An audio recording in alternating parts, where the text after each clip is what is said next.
Pare, nagprito pala ako ng chicken breast. Pero in-upgrade ko siya. Ginawa kong garlic butter fried chicken. Let's go. Chicken, good for two. Slice, slice. Gawa tayo ng coating.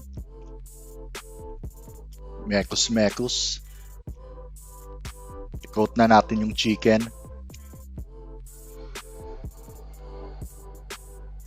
Magpainit ng oil. At ilagay na yung chicken.